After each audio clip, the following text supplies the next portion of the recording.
All right, so let's go over launching your store. It's really easy. And then setting up sales channels and installing apps. Remember, before launching, this is the first version of your store. Pat yourself on the back. Congratulations, you've worked hard. You did a good job.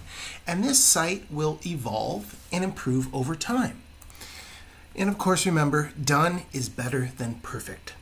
So for some of you, what you're going to do is go to, I think it's online store and then preferences. Yeah, and then at the bottom, you're going to want to disable password protection if you had that enabled.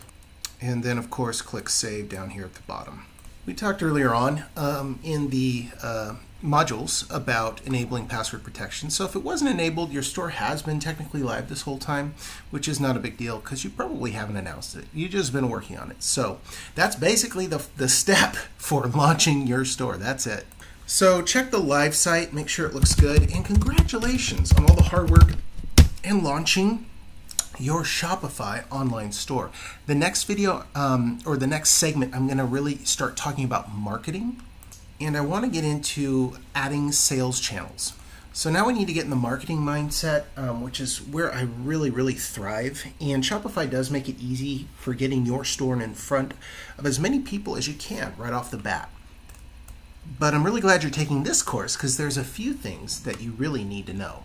So technically you already have a sales channel up, and that is your Shopify store. But I'm a big fan. Recently, Entrepreneur Magazine hosted me in regards to setting up sales channels because I love it when businesses have like 10 to 15 sales channels, and I'd like to see you get there eventually. But for now, let's just start with a few. Most importantly, sales channels boost your sales and they get you in front of more people. And also, you know, during any sort of quarantines or recessions or anything like that, if you have enough of them set up, some of them are going to plummet during those times, but others of them will rise and your business will survive. So to install a new sales channel, basically you just come over here to the left and click on this little plus button and all of your options come up. If you're going to get started anywhere, I'd probably start on like Amazon, Google, and Facebook, since most of the world's traffic goes there right now that are looking to purchase things. But for the purpose of this video, let's click on point of sale, since many of the people that are taking this course actually have a brick and mortar store, and this could make your life a lot easier. So as you can see, it opens the channel here on your left, gives you all these settings, and brings you to sort of the introductory page. Each channel you set up will have a different wizard that you have to go through, and these options do change over time, and you can just kind of go through they make these really easy for end users. And by the way, to see a complete list of sales channels, go to shopify.com/sales channels, and you can browse and see all of them that are available here. And there are a lot of them.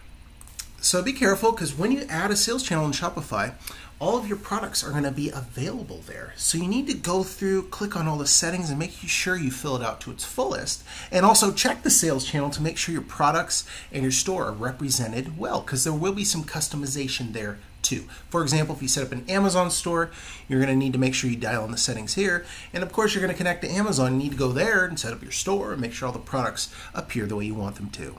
Also, I wanted to show you something that you can do. If for some reason you have a product that you don't want to make available on a certain sales channel, you go to the All Products page and you go to the actual product that you want to manage. Then all you do is click Manage, and all of your sales channels will show up here. So if you didn't want this to show up on point of sale, you could exit out and say Done. So obviously, to set up sales channels, if you're going to set up a Facebook channel, you're going to first need a Facebook account. And if you set up an Amazon channel, you'll need an Amazon account. So make sure you set up those accounts in advance. And which channels do you use? Well, where does your audience hang out? I mean, a good place to start is Facebook, Instagram, Google, and Amazon, because most of the world's hanging out there these days. But it really depends on your business and the products you sell. Post to the group if you have questions about this. And I just simply recommend starting with maybe 1 to 3 after you get off the ground. Let's not overcomplicate things. So let's start talking about adding and installing apps. Basically, it's really easy to find them. You just go down here on the left and click Apps. And Shopify has a lot of third-party software companies that they allow to create apps on their network to easily install features in your store that are not native or included with each product. You can also view the full Shopify App Store by clicking this button, and it has a full list of all of the apps. So here's how I'd like to think of it. If there's a feature that you want available in your store that's currently not available, first I'd post to the group that we offer and see if anyone has a solution offhand, because sometimes people want something in their store and it's already available. They just didn't know it was there. So I would post the group first, and the second place I'd look for is I'd look for it in the Shopify app network. So say you needed something for SEO. You could search in here and look at all of these SEO apps, or like, improving site search or something, site search. Some of these apps cost a monthly fee, but they can boost your store and be worth it.